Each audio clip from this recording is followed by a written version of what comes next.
আসসালামু আলাইকুম। আজকের এই ভিডিওতে আমি এইচএসসি 26 এর জন্য ফাইনাল সাজেশন নিয়ে আসি। আপনারা যারা সাজেশনের জন্য অপেক্ষা করতেছিলেন, মূলত তাদের জন্য এই ভিডিওটা।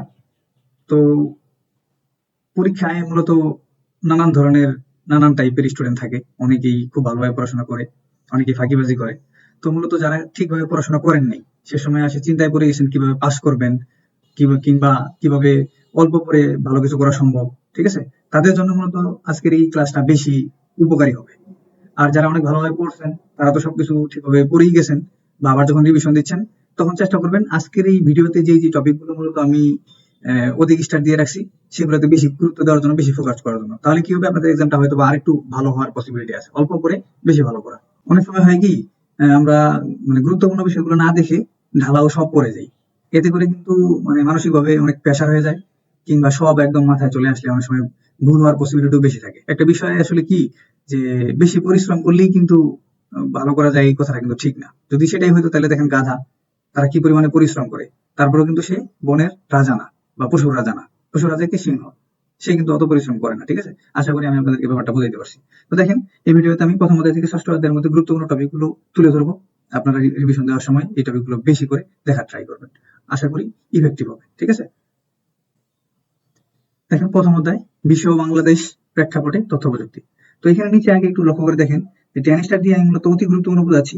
এই জায়গাগুলোতে মূলত সিকিউ আসে। ঠিক আছে? সিকিউ এর জন্য বেশি ইম্পর্টেন্ট এই জায়গাগুলো। প্রতি বছর এই জায়গা থেকে, মানে টেন স্টার থেকে কোশ্চেন থাকেই থাকে, মিস হওয়ার পসিবিলিটি খুবই কম।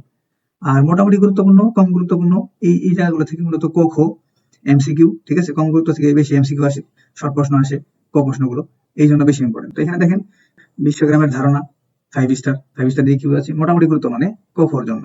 Virtual reality 10 star. Robotics 5 star. Cryo surgery 10 star. আপনাদের এই 2026-এর এইচএসসি বেশি সম্ভবত এটা নাই, সম্ভবত এটা একটু আপনারা দেখে নেবেন। ঠিক আছে? আমি এই ব্যাপারটা শিওর না।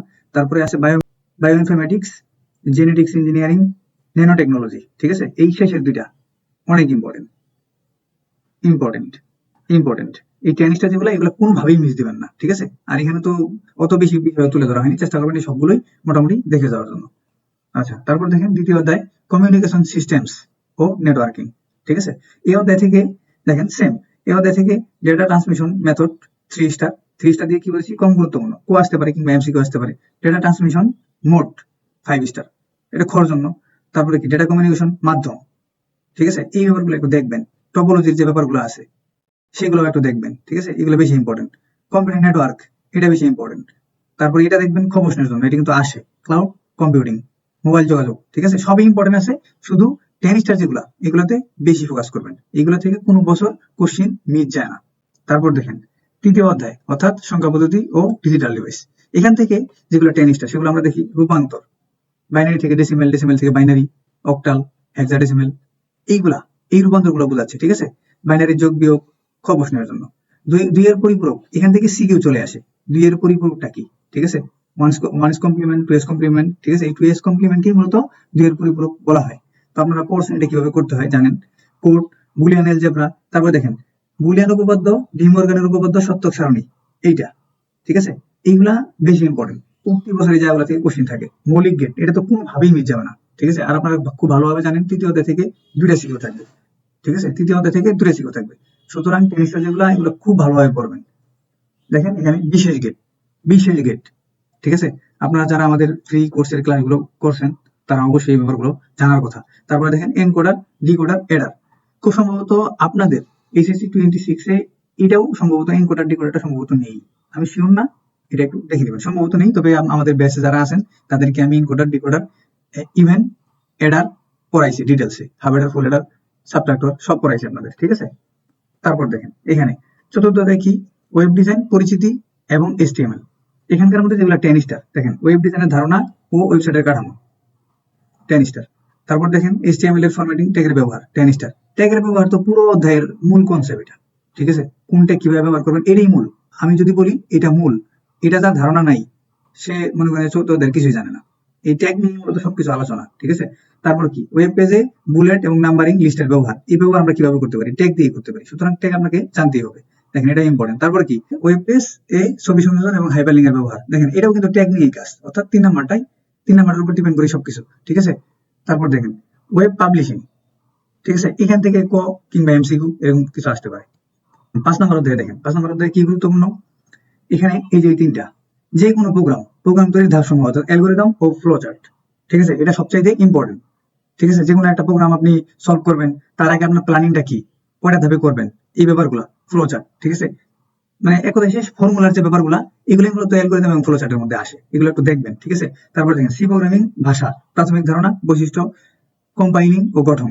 তারপর কি ইনপুট আউটপুট সেগমেন্ট, এই ব্যাপারগুলো সবচেয়ে বেশি ইম্পর্টেন্ট। আর এখানে কি লুপ স্টেটমেন্ট তো অনেক ইম্পর্টেন্ট। লুপ স্টেটমেন্ট থেকে আপনারা কি কি করবেন সামনে আমরা দেখতে পারবো। এখানে দেখেন সি প্রোগ্রামিং থেকে কোন বিষয়গুলো পড়লে আমাদের কভার হয়ে যাবে দেখেন, সেটা হলো নর্মালি অত কঠিন আপনাদের আসে না। লিনিয়ার, এটা কি ফারেনহাইট থেকে সেন্টিগ্রেডে রূপান্তর আসে। আপনারা যদি প্রশ্ন ব্যাংক সলভ করে থাকেন তাহলে দেখবেন যে বারবার কিন্তু এই জিনিসগুলো ঘুরে ফিরে আসে, হয় ফারেনহাইট থেকে সেন্টিগ্রেড অথবা সেন্টিগ্রেড থেকে ফারেনহাইট। বৃত্তের ক্ষেত্রফল নির্ণয় আসতে পারে, ত্রিভুজের 3 বাহুর সমষ্টি দেওয়া আছে, ঠিক আছে, এগুলোর যোগফল করো, অথবা দুটি সংখ্যার যোগ নির্ণয় আসতে পারে।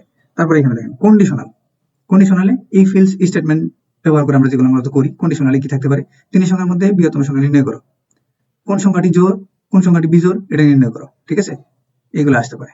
তারপর দেখেন লুপের মধ্যে থেকে কি পড়বেন, লুপের মধ্যে থেকে পড়বেন ধারা, 1 2 3 4 এনতম ধারা। তারপর কি পড়বেন 1 স্কয়ার 2 স্কয়ার 3 স্কয়ার, এইভাবে যাইতে থাকলে এই ধারা। তারপর দেখেন 100 স্কয়ার 90 স্কয়ার 80 স্কয়ার, এই ধারা। তারপর কি আসতে পারে 1 ইন্টু 2 ইন্টু 3 ইন্টু 4 ইন্টু এই ফ্যাক্টোরিয়ালের ধারা, ঠিক আছে। তারপর কি আসতে পারে 1 square into 2 square into 3 square, এই ধারা। তারপরে আসতে পারে লসাগু গসাগু, এই এই ব্যাপারগুলো পড়বেন। আশা করি আপনাদের তৃতীয় অধ্যায় মোটামুটি 80% ক্লিয়ার হয়ে যাবে, ঠিক আছে। যারা একদমই পড়েন নাই তাদের জন্য এটা, বা অধ্যায়টা স্কিপ করতে চাচ্ছিলেন তাদের জন্য এই পঞ্চম অধ্যায় থেকে 2টা সিকিউ থাকবে ইনশাআল্লাহ। তারপর দেখেন ডেটাবেস ম্যানেজমেন্ট সিস্টেম, অর্থাৎ একদম শেষের অধ্যায়, ষষ্ঠ অধ্যায়। এখান থেকে দেখেন 10 star relational database, 10 star database relation, 10 star sorting এবং ইন্ডেক্সিং। ওকে, এই কয়েকটা বিষয় পড়লেই মোটামুটি আপনারা যারা একদম কোনোদিন কিছু পড়েন নাই বা মনে করতেছেন যে সবকিছু গুলাই ফেলছেন, আগে পড়ছিলেন এখন কিভাবে কি করবেন, তারা মোটামুটি 80% প্লাস সিলেবাস গুছাই ফেলতে পারবেন শুধুমাত্র এই বিষয়গুলো দেখলেই। আর যারা অনেক ভালোভাবে পড়ছেন তারা একবার ভালোভাবে চোখ বলে নেবেন। ধন্যবাদ, আপনাদের জন্য শুভকামনা থাকলো। আশা করি সবাই আপনারা ভালো একজন দেবেন।